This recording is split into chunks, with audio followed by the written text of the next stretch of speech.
Selamat pagi Indonesia. Anda menyaksikan seputar Bali terkini pukul 10 WITA bersama saya Dwi Priawan.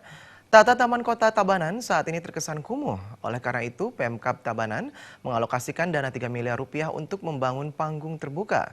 Panggung terbuka yang dibangun ini nantinya menyerupai miniatur gedung kesenian Art Center Denpasar. Hilangkan kesan kumuh dan penyalahgunaan taman kota, Pemkab Tabanan terus melakukan upaya perbaikan dan penataan taman kota. Salah satunya membangun panggung terbuka yang arsitekturnya menyerupai Art Center.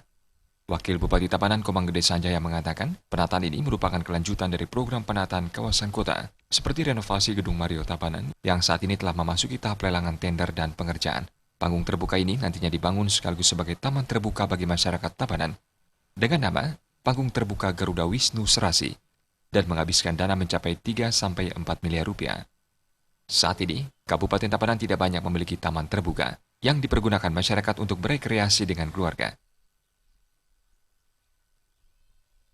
Kalau state itu kurang lebih sampai 3-4 miliar dana yang sudah kita gelontorkan tahun ini, dan adapun nama state yang kita rencanakan adalah panggung terbuka, yaitu state panggung terbuka yang namanya Garuda Wisnu Serasi.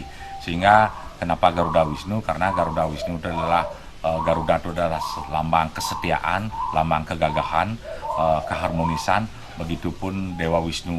Wisnu ini adalah memegang tirta amerta bagaimana kesejahteraan Kabupaten Tabanan akan selalu terlindungi oleh Garuda Wisnu Serasi ini. Nah, sekarang di era inilah kami sekarang membangun ruang-ruang terbuka sehingga para seniman-seniman, para tokoh-tokoh kita bisa untuk mengekspresikan apa yang menjadi harapan dan cita-cita daripada para seniman di Tabanan ini.